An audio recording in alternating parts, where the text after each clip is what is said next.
Okay, we have discussed dilations. We are now going to start talking about from dilations, similar figures, and we are going to show that figures are similar using transformations, specifically a dilation. So a similarity transformation is a transformation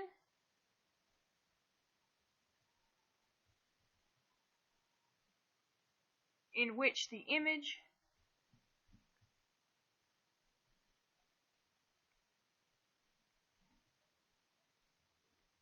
has the same shape as the preimage. Won't be the same size, but it will be the same shape.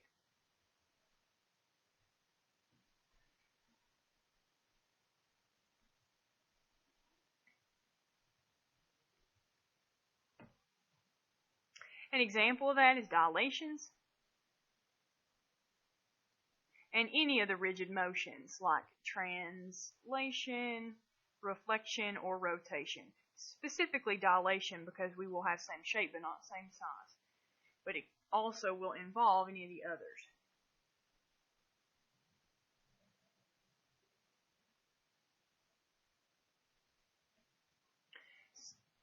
We also need to understand that when things are similar, so two plane figures are similar if and only if one figure can be mapped.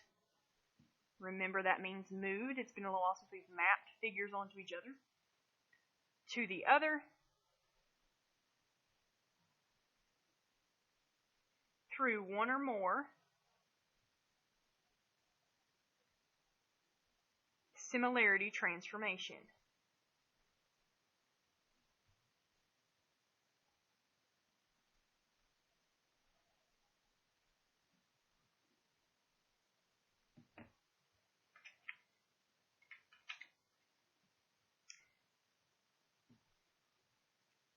We talked about this some in the last lesson, but figures are also only similar if the corresponding angles are congruent.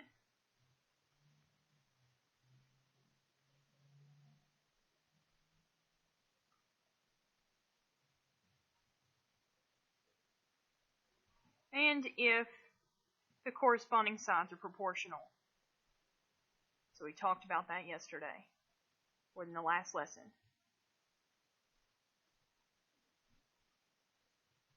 So we're going to do some examples with this. A lot of this is really the same. We're going to talk about scale factor, and we're going to talk about center of dilation. We're going to talk all about all of those again.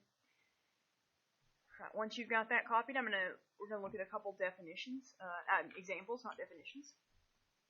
So example 1. Keep zooming out so you can see it. Example 1 says, determine whether the two figures are similar using a similarity transformation. So we're looking at the coordinate points, and I'm going to go ahead and write them down as well, so we can look what happened from, you need to notice, from RST to XYZ. So this, RST, is the preimage, XYZ is the image.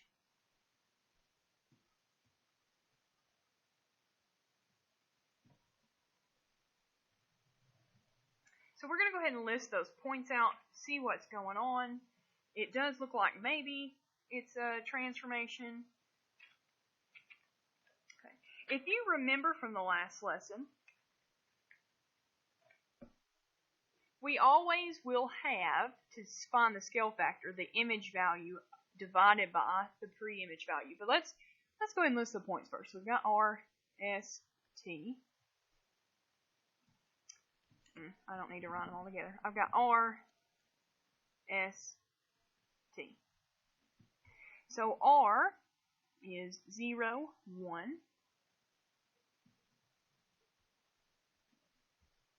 S is 1, negative 1. And T is negative 1, negative 1. Okay, and then let's look at X, Y, Z.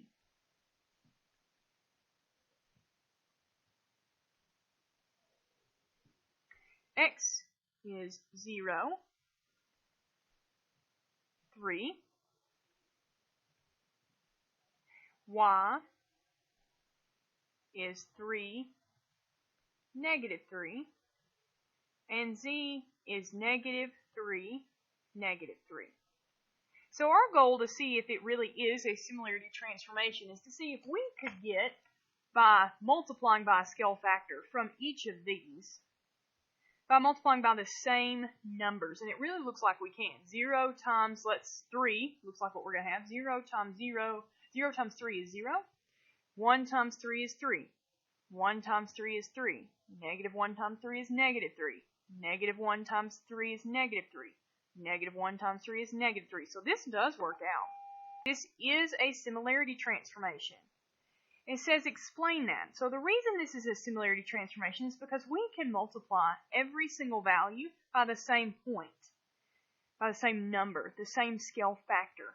So yes, this is a similarity transformation.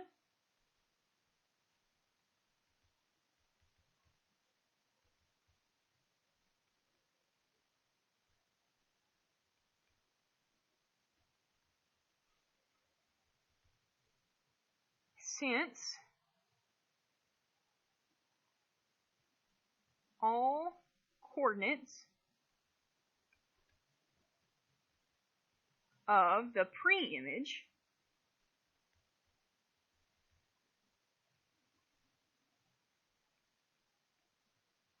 can be multiplied by the same number,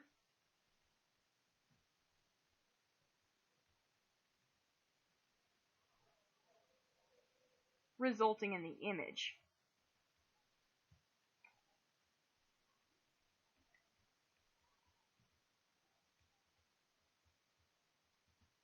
We'll have a little less explanation in the next couple because once we get these, we're good to go. So there's your explanation. Let's look at example 2, which is kind of the same process here. Again, we're determining whether the two figures are similar using similarity transformations. By the way, this transformation is a dilation on number 1. That's a dilation. All right, let's look at example 2. Okay, so we're going from PQRS to WXYZ. So PQRS.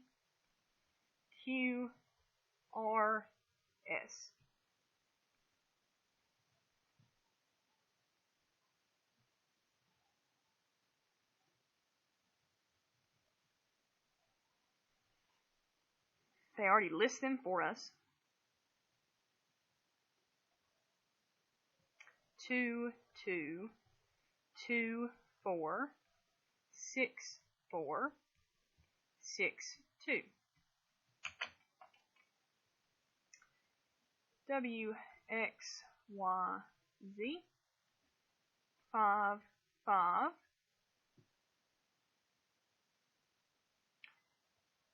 5, 9.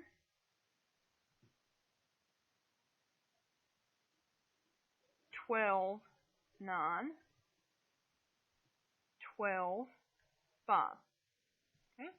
This one is not as easy to tell as the other one. We're trying to figure out how in the world we get from here to here.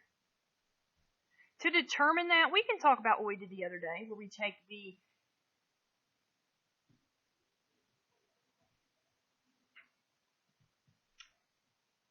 image and divide it by the pre-image. So we could do the W values, 5 divided by 2. That's about 2.5. So we can see if that's going to work. So I took this divided by this to see if it works. So let's see if we can multiply by 2.5 on all these. I know I can here. 2 times 2.5 is 5. So let's see. 4 times 2.5. Let's figure that one out. We do have to check every single value. 4 times 2.5 is 10, not 9. So that's going to be a problem right here.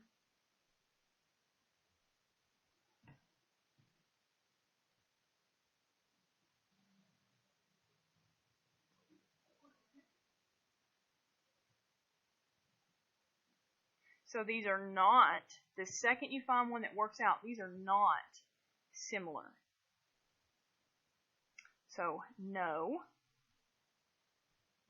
because they do not have the same scale factor.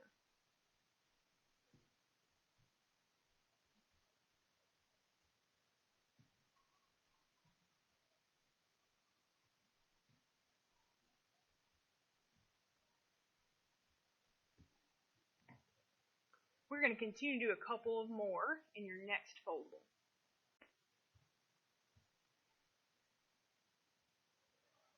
Alright, so to determine whether they are similar or not, let's go ahead and list them. So LMNO, they do go ahead and do it for us, which makes it even easier.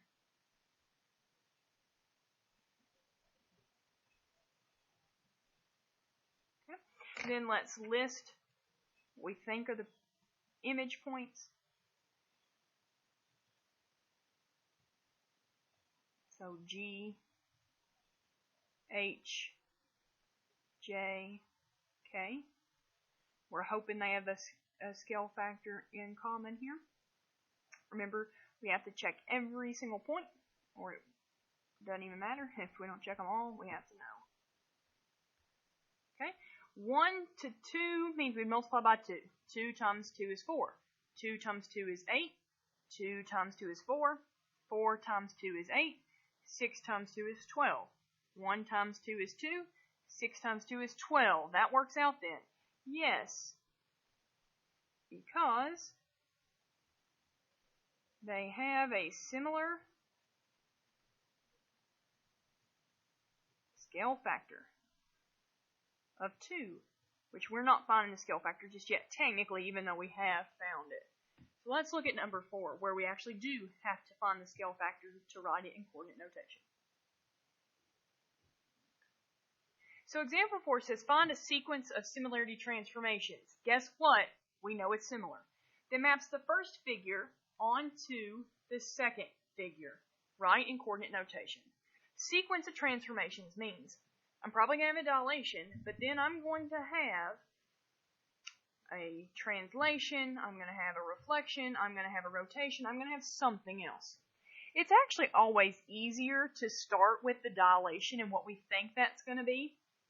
We are going from A, B, D, C to E, F, H, G. To find what I need to shrink it by, I'm actually going to, and I know it's shrink because it's big to small, I'm going to find the scale factor. So let's look at this line segment. 1, 2, 3, 4. From here to here is 4 units. Here to here is 2. So from the large one to the small one, I have 4 over 2, which is a half. So I'm actually going to half this figure to start with. I'm specifically supposed to be writing this in coordinate notation, which means I have x, comma, y maps 2.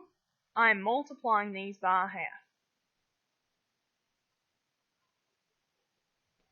I'm going to graph that new point, these new points, to determine what else I will need to do. So A is at 1, comma, 6. So that in half is 1 half, comma, 3. 1, 2, 3. There is A prime. So I'll still have to move it because I've got to get it down here. B is at 5, comma, 6. So half of that is 2 and a half. 1, 2 and a half, comma, 3. 1, 2, 3. About right there. B prime. Okay. C is at negative 2, comma, negative 2. So that in half is negative 1, comma, negative 1. C prime. D is at 2, comma, 2. So that in half is 1, comma, 1. There's D prime. I'm going to erase this measurement because it's kind of getting in the way for now. So I'm going to graph this. And then we got to figure out what's still going on. I'm definitely not finished. I got a sequence of transformations, so I gotta keep going. All right, our goal is to get this figure, now that we have gotten a scale factor, on top of this one. So to get there, I've got to figure out how I need to shift. A is supposed to go to E. So A, how am I going to get from A to E? Let's think about our x values. I'm going to keep writing right here. My x. I'm going to need to move my point 1, 2 points. I need it to be right here. I'm going to have to move A 1, 2 points to get it where E is. So that means I'm going to do x plus 2, which means it would be right here. Now let's think about y. I now need to move it down 1, 2, 3 to get it on top of the e. So y minus 3 because I moved down. This is my sequence of transformations. That is all I have to write. The graph is just for your benefit. We're going to keep going. I think we have another one of those as well. We actually have 2 more of these. We've got more room, which is really going to help us out because we really need the room. So we've got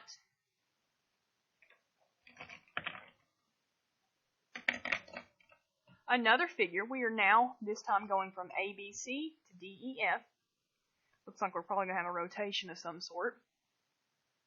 We don't have the coordinates written down. I'm going to write them down. It should help us out some. A, B, C. It's the smaller one, so we're probably going to get bigger. I actually don't need to write them down yet. Oh, I can. This is our x, comma, y. A, negative 2, negative 1. B, negative 6, negative 1. C, negative 5. No, 0, negative 5.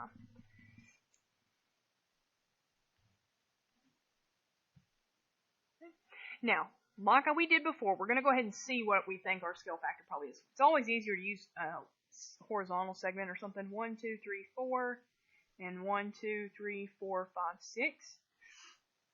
Remember, it is always the image over the pre-image. 6 over 4.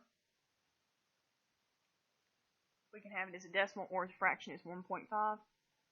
That means our first step is going to be 1.5x, 1.5y. That's why it actually does help to list these out, even though we didn't on the last one. Needed some more room for that. Because we can multiply them right here.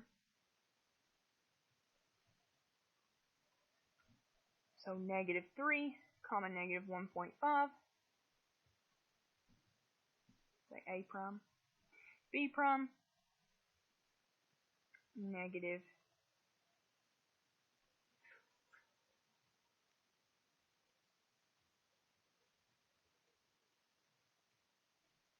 9, negative 1.5,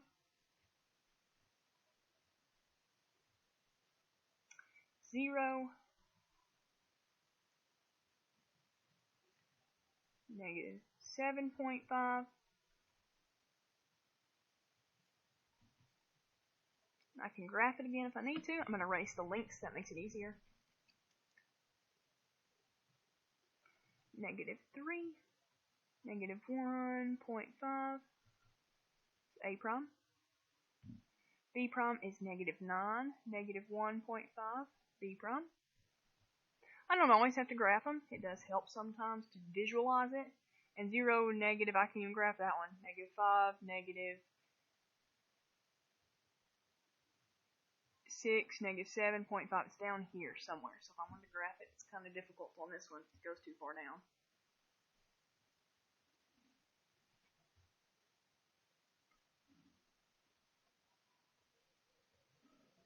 Alright. Somehow, I feel like I'm going to have to rotate it. So let's think about rotating it. If I rotate to get it this way, rotating it once will put it here. Twice looks like it would be there. So that we're thinking 180 rotation. So we could try that out. Let's try a 180 rotation.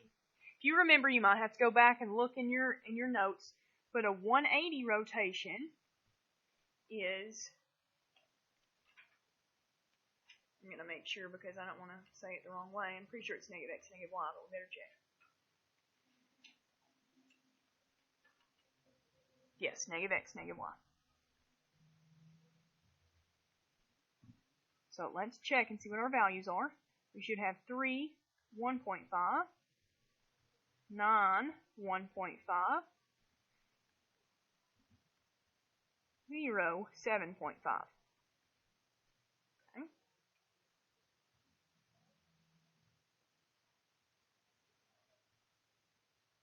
let's graph these, see what happened. 3, 1.5. 1.5. That's our A double prime, I guess.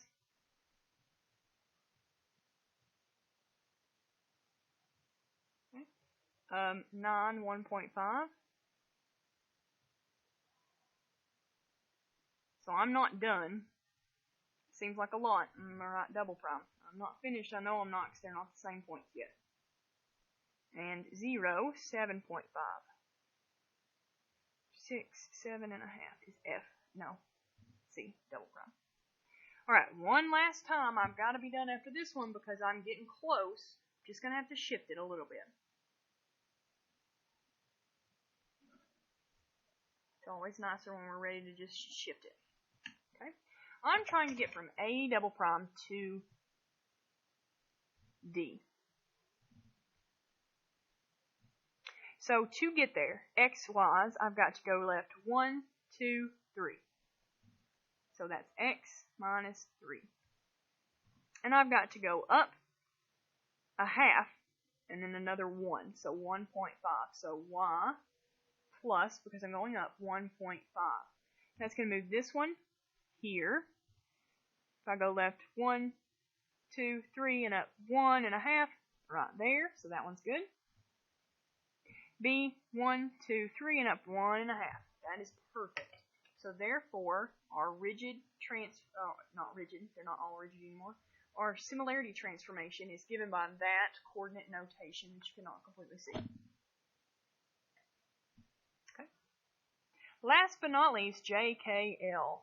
It's a good idea. I'm going to move it in just a second for you to try it on your own to make sure you can understand and get these transformations. We're again going big to small, JKL to PQR. We're going to list out JKL and see what our scale factor should be. So we'll start with x, comma, y. 2, we don't know yet. J, 0, 1.